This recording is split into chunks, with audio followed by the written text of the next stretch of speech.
Let me show you another problem. Let's think of the problems which we face every day. There is a class, is doing some calculations, mathematical calculation. I hope everybody is comfortable.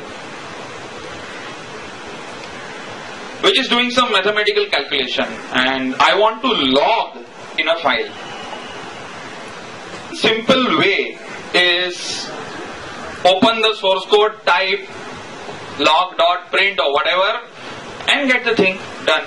But I don't want to change the original code. I also want to cache. Now, because it's a mathematical function, it may take a lot of time. So once I have called it, I would like to store the result. But I don't want to change the original code. So what should be done? Is put one more class again. Put one more class. Hey, this sounds like adapter. That's where I'm coming to slowly. Many people are understanding patterns, but the confusion is they all appear to be same. So let's go ahead. So you put one class in front and then make the call to that class. Let's give the name to that class P. The original class O. Okay, fine. You happy with these words? The original class is O. The new class is P. I'll make call to P.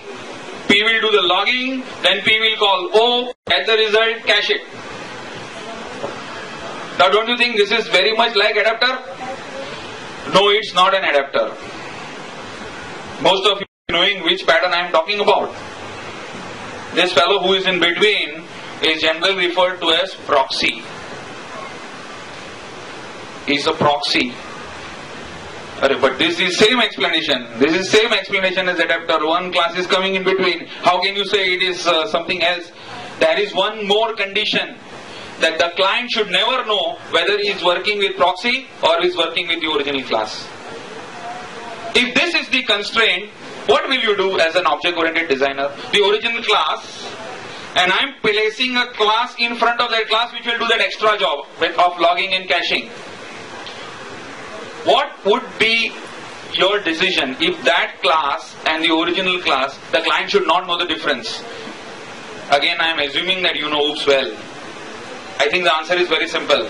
What is the answer? Both the classes must have same what? Interface, right? So this condition is called condition of transparency. Such a condition is not there in adapter. If you're not, many students are here, if you're not following, just write down the keywords. The keyword here is transparency. The client should not know whether the client is working with proxy or the client is working with the original class. I may cache, I may not cache, I may log, I may not log. The client will never know. This is the difference between proxy and adapter.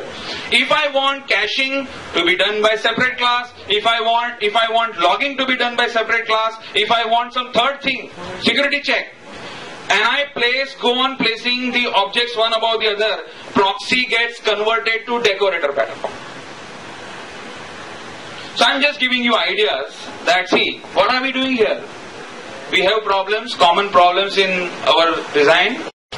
We think of those problems, we know the limitations, the forces, the constraints, and then we write the solutions. Well, so we saw three patterns. Adapter pattern, proxy pattern, and decorator pattern. And we can go on talking of more patterns. I'll just discuss one more pattern before I give you some new perspectives.